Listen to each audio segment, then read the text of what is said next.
On the beautiful, scenic Clinch River in Anderson County, directly across from Miller's Island, I discovered this amazing rookery in a very scenic area, plentiful with fish and other food sources for the great blue herons to raise their chicks. According to a local resident, I learned that nests have been there for approximately 8 years. Herons stay with their mates for one season and are completely dedicated to each other, displaying what appears to be affection for one another and great teamwork in all stages of breeding and raising their chicks. They build their nest together, incubate the eggs, hunt for food, and feed the chicks, taking turns at the nest. This is the beginning of an exciting series where I'll be sharing my documenting of these great blue herons. Episode 1 is titled Meet the Cast and Crew. This couple I have named Noah and Allie, after the characters from The Notebook for their flirtatious manners, and they have a great nest of young chicks that look to be about 2 weeks old. And here we have the honeymooners.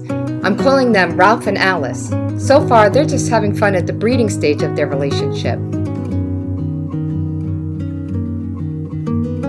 I'm sure we'll be seeing eggs in their nest very soon.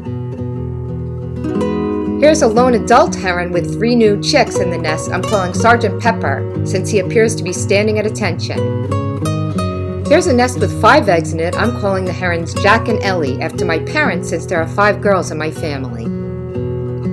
And here's Rosie, whose mate is most likely off hunting somewhere at the moment. She appears to be munching on a little snack with her 2 hatchlings that are most likely 1 and 3-day-old chicks, as well as 2 unhatched eggs in the nest. The eggs are laid 1 to 2 days apart and hatching similarly. Meet Gabriel. I named him after a famous Brazilian dog groomer since he's busy grooming himself while taking a break of sitting on the 4 eggs in his nest. As part of their daily hygiene, herons must take very good care of their feathers to survive in the wild, and I've witnessed them spending a lot of time doing this behavior. Here's Sophie. It looks like she has 2 sleeping chicks in her nest. It's hard to tell when they're on top of each other like that. Henry here is busy eating a piece of a fish he shared with his 4 baby chicks. Bonnie and Clyde here are making nest repairs with their 5 eggs in the nest. It's really cool to see him handing her the branch to weave into the nest.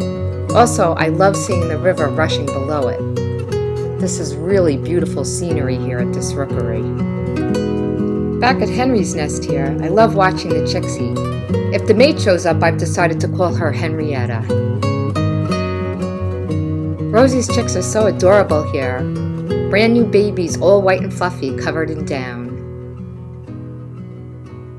And this is Beatrice with her 3 young chicks. This was filmed near dusk, which is a common feeding time. These chicks are going wild, loving this fish they're eating. I learned that they do vocalize with squawking and screeching sounds at feeding times, and since I was right near the nest, I could hear a lot of this going on. And now it's Mom's turn. Heron chicks are born with what looks like a mohawk of pale gray down that you can see on these chicks here. And now it's nap time for these chicks. And I'll wrap up this episode of Meet the Cast of Miller's Island Rookery with Cambridge and her brand new adorable white fluffy chicks. I'd like to give special thanks to Spencer with the Tennessee Wildlife Resources Agency for sharing this rookery location with me. If you would like to make a donation to the agency, you can go to their website at www.twrf.net.